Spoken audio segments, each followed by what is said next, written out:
Hello friends. Today I'm going to tell you about the movie Falling Down. William Foster is stuck in a traffic jam. He is tormented by the heat and annoying insects. He is infuriated by children who squeal around, annoyed by everything he just won't look at. William spat on his car and just got out to walk home. A policeman is now dealing with the abandoned car. Sergeant Martin Prendergast also came up to find out what was going on. Today is his last day on duty. The three men rolled the car to the side. The sergeant memorized its license plate. William called his wife Beth, but didn't say a word. After that, he went to the store to change $1 for change, but the seller refused him. He needed to buy something. Well, let it be a can of Coke from the refrigerator. The Asian salesman has a bad English and William is furious that he distorts the words. They say the Korean does not want to learn the language properly, but his country has invested a whole lot of money in Korea. A fight broke out between the men when the Korean took out a bat. William trashed the counter and now resents the fact that the seller took him for a robber. No, he's a thief. He'll sort out as much as 90 cents for a Coke, and he's just defending his rights. He likes the prices of the 65th better. All goods, in his opinion, are sold too expensive, which means they will be destroyed. So how much does a can of Coke cost? 50 cents, the Korean babbles, and William picks up the change from the cash register himself. The whole department is making fun of Prendergast. They poured sand into his desktop. He is also reminded that one old man had 2 minutes left before retirement, and he was hit by a bus. So anything can happen today. His partner Sandra apologizes for colleagues, and Martin dug up a photo of his daughter. William calls his wife again, but this time the phone was busy. By the way, he brought a bat with him. Martin gets a call from his wife. She is anxious at heart and she asks her husband to return home as soon as possible. She also has a picture of her daughter on her desk. Foster has a hefty hole in the sole. He sat down to rest in a dangerous area and was immediately accosted by two Latinos. He is allegedly on their territory. Well, if so, then he will ask the young people to let him pass and he will immediately leave their possession. No, he won't just leave, he'll pay. For example, with your briefcase. The bandits took out a knife. The day didn't go well anyway, but if they wanted a briefcase, they would also get the bat that was lying under it. Throwing out the bat, William picked up the knife and continued on his way home. The sergeant handed over his weapon. His colleague asks him to make a report. A Korean guy sat down with him and tells him about a strange guy who trashed his store, but did not steal anything, well, except for his baseball bat.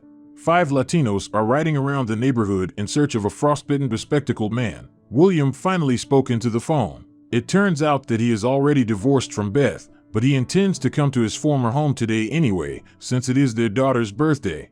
If he comes, Beth will call the police right away. At that moment, the bandits tracked him down and shot the whole street, but William himself was not hit by a single bullet. The losers crashed in a car.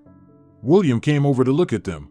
He missed. After that, he advises the wounded man to remove shooting lessons and takes a whole bag of weapons. The crowd makes way for the creepy clerk. Prendergast was summoned by the captain. He is surprised that such a good cop retires earlier than expected, but it will not work to persuade him to stay. Martin says that he had a child, a girl, but he and his wife lost him.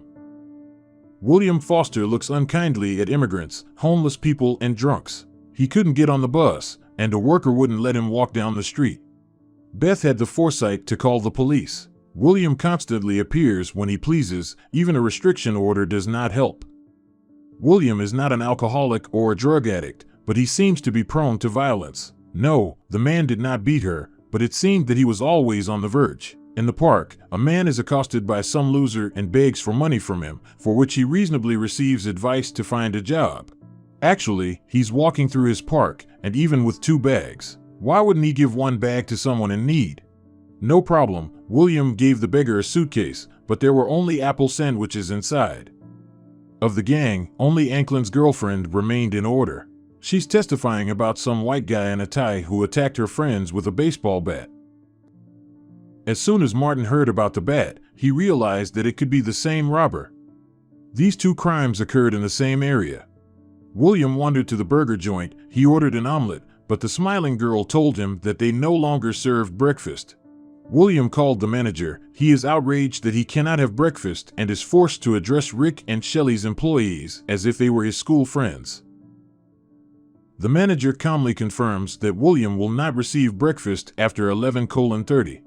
In response, the nervous man pulled out a submachine gun. Panic began in the institution, but William asks everyone to stay in their seats and continue the meal, however, immediately accidentally releases a cue into the ceiling. Now it's not Rick or Shilly who doesn't mind feeding a guest breakfast. Although he has already changed his mind, a hamburger and a salad are better. But even here the client was disappointed. Instead of a plump and juicy hamburger, as in the picture, he was given some kind of flattened muck. Martin came with Sandra for lunch. She is unhappy that a man scores on a career because of his wife, who wants to move somewhere in the outback. Their conversation is interrupted by another colleague who laughs at the fact that some scumbag opened fire because he was not served breakfast, but at the same time he paid, and then just left. Martin asked to find out if he was wearing a white shirt and tie. William liked the toy for $3 and he immediately bought it to give to his daughter. The cops are leaving Beth's house. They came to the conclusion that the man would not appear today. Some guy ran over William because he was stuck in a phone booth for a long time. Sandra called from the burger joint and reported that the criminal was indeed wearing a tie. At the same time, Martin got a call from his wife again and is coming over because he still hasn't come home. The hole in the soul got Martin and he went into a military equipment store to buy hiking boots.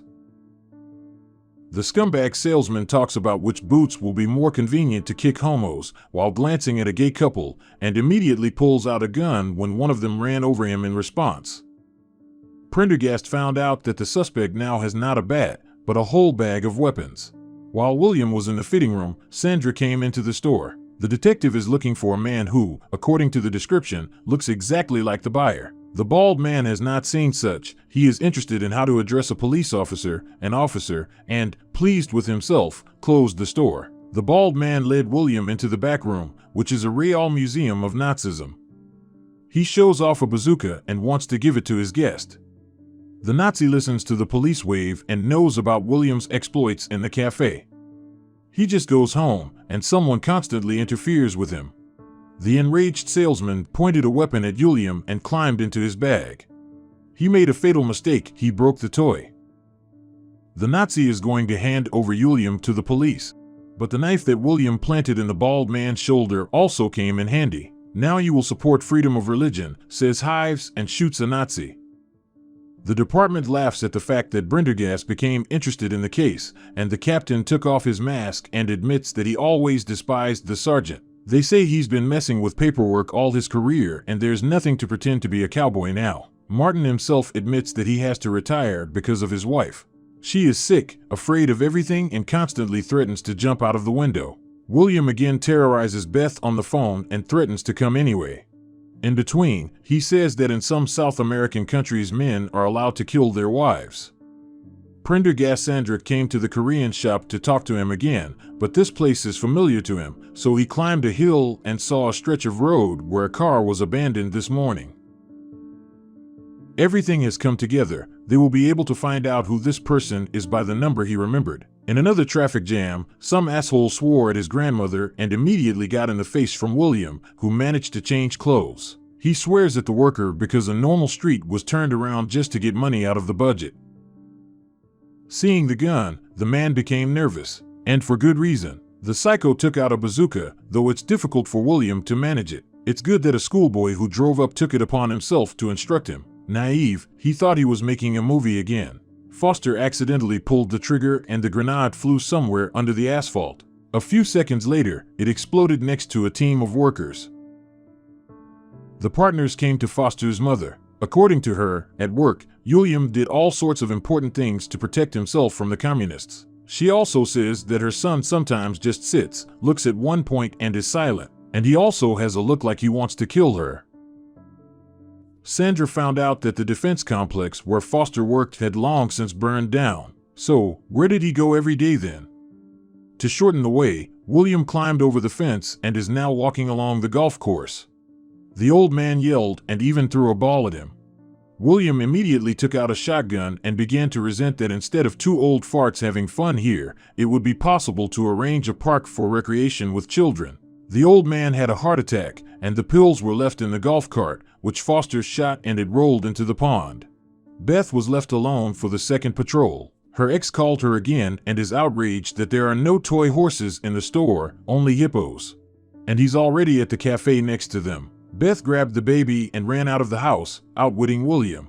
Now he is sitting and watching a videotape of a family celebration. The partners found out where Foster's ex lives and were about to leave, but Martin is distracted by his wife again. The sergeant freaked out and ordered his wife to shut up. Surprisingly, she immediately calmed down, and his wife took it into her head to joke with a fellow wag and immediately got in the face. Even on the video, you can hear how William was constantly having nightmares about his wife. He guessed where his wife and child might be hiding. And just then the partners drove up to the house. Sandra ran into the house and was wounded in the stomach.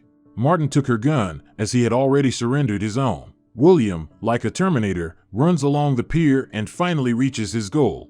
Until he dies, he reminds Beth and kisses her, and then pulls out a gun, but puts it on the ground to hug his daughter. Martin spoke to the family. He unnerves the psycho and casually shows Beth his gun. The sergeant tells how his baby once fell asleep and did not wake up. William put the gun back on the sidewalk. Beth grabbed it and threw it into the ocean. She immediately ran away with her daughter, and the bespectacled man was in Martin's sights. He accuses the psycho that he was going to shoot them both in a few seconds. William says he has another gun in his pocket and pulls out a water pistol. Martin immediately shot him and the criminal fell into the water.